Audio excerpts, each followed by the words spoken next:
Hey guys, today in Quick Animes, I'm going to talk about the first volume of Hellsing Ultimate, where we follow the adventures of a vampire hunter. Stay tuned, as there will be spoilers ahead. Our anime begins with young Integra running away from her uncle, who wants to murder her, as he has become the new heir of the Hellsing organization. In a flashback, Integra remembers that her father had told her that if there was an enemy she couldn't defeat, she should flee to the dungeons, that there would be something there that would protect her from any danger.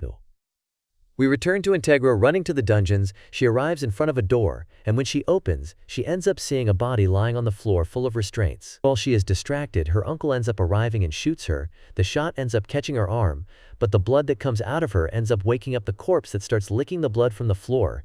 The Integral's uncle shits himself with fear trying to shoot again, but the old corpse enters the front and ends up cutting to the anime logo. Some police officers are investigating a church, where the priest is, with a dead body and blood in his mouth. He ends up ordering some kind of monster to attack the police, and then cuts again to the Integral, but this time much older. She tells the officer's supervisors that they are facing a vampire along with ghouls, victims who are no longer virgins at the time she drinks their blood. Ghouls are almost the same as zombies. The only difference is that they are slaves to the one who turned them, and when their master is defeated, they automatically die. As usual, people would never believe this sort of thing, however. After some police teams were exterminated, she says that Hellsing, an anti-vampire expert, would ensure their deaths. Then we see a policewoman trying to escape, until she ends up being surrounded by them. She tries to shoot the vampire, but he dodges all the bullets, and then easily catches her, squeezing parts of her body. The policewoman then realizes that her friends have turned into ghouls, and in a moment of rage, she shoots him in the head, but nothing happens. He says that he will first take advantage of her, if you know what I mean, so that at the time of the ritual, she will become a ghoul. But before doing anything, he feels the presence of someone coming. Then she asks who it was, and he answers that it was a murderer. The vampire laughs, and then sends the ghouls to attack the stranger, who end up machine gunning the murderer until he completely disfigures him. The vampire approaches the man and starts laughing.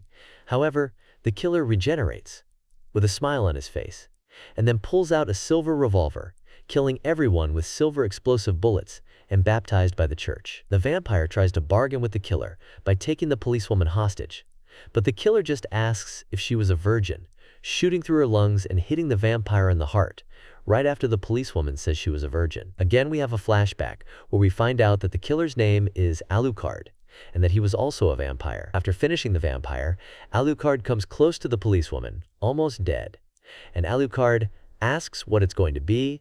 She has a glimpse into her past, where her parents were killed in the same way as their partners. She then wakes up in a strange place, and discovers that she has become a vampire. Integra enters and says that she is in the mansion of the Royal Order of the Protestant Knights, or just Hellsing organization, responsible for exterminating creatures that threaten the British Empire, and then passes on a mission. But with that, Alucard becomes the master of the policewoman. Soon we see a couple of vampires kissing between dead bodies, until Alucard starts shooting, and one of the vampires, who retaliated by shooting him too. Alucard is superior as a vampire and tells him, "You don't transform, nor heal. Much less can you fight without running out of ammo and still think you are worthy of your Nosferatu name." After killing the vampire, we switch to the scene of the policewoman, who is on top of the house with a rifle, getting ready to shoot the vampire who is almost 600 meters away from her. The policewoman starts to hesitate, but Alucard tells her that she is no longer human, and that common human problems, such as distance, do not apply to her. With that, the policewoman ends up killing the last vampire and starts to reflect on what she has become, but Alucard says that this is just the beginning. Meanwhile, at the mansion, Miss Integra comes to the conclusion that the vampires are being controlled by someone, so they are active and attacking anyone. At this point, we go to the Vatican, where Father Alexander Anderson is talking to a cardinal about the vampire attacks in England. The cardinal says that the wave of attacks is much higher, but that Hellsing was handling this situation better than they expected, but that there was an attack in Ireland, which is the area under their jurisdiction, and that the Hellsings were going there. Then the cardinal makes it clear that they are the true hunters, and whoever does not have heretics on the side of the true God must die. We're back to our favorite anti-vampire duo, who are killing off a few more ghouls. The policewoman is at the front to get more taste for the killing, and she really starts to enjoy it a lot, to the point of wanting to drink the blood that fell on her. But before that can happen, she is stabbed by several blessed bayonets, and a barrier is thrown across the place. Then we can see the father coming down the stairs, smiling strangely as he says that they are the agents of God, instruments of his earthly wrath, and that they have been given the sacred mission to exterminate all who dare to defy the Lord. At the Hellsing mansion, Integra is told by her agent at the Vatican that they have sent their Death Squad Section 13 Iscariot, the Vatican's Special Operations Group. She asks how many have been sent, but the letter says it's just one man, the paladin Father Alexander Anderson. Integra is so worried about the situation, she goes to Badrick herself, where they are. We also learn that the butler's name is Walter, and that he is trustworthy enough to negotiate with the Vatican itself. Walter says that the only thing they know about the priest are his war nicknames, and that just as Alucard was Hellsing's secret weapon, he was the Vatican's. We go back to the hotel, both walk towards each other, while the priest offends Alucard, even calling him Galu Ray of the Hellsing. As they pass each other, Alexandre stabs Alucard with 2 blessed swords, but he also shoots him squarely in the forehead. The assassin will try to help the police, but the priest, who had regenerated, takes the opportunity to attack again. Then begins a fierce battle, where Alucard ends up being impaled with knives and has his head cut off. Alexandra laughs as the policewoman removes the knives that were in her. She tries to run from him, who is saying that she came from the dust, and to the dust she will return, but the policewoman can't run far due to her injuries, and realizes that she can't run away because of the barrier the priest has put up, so she gets very scared. Through telepathy, Alucard's head tells her not to be afraid, and melts. He asks her to drink the blood that has fallen, and with that she will be free.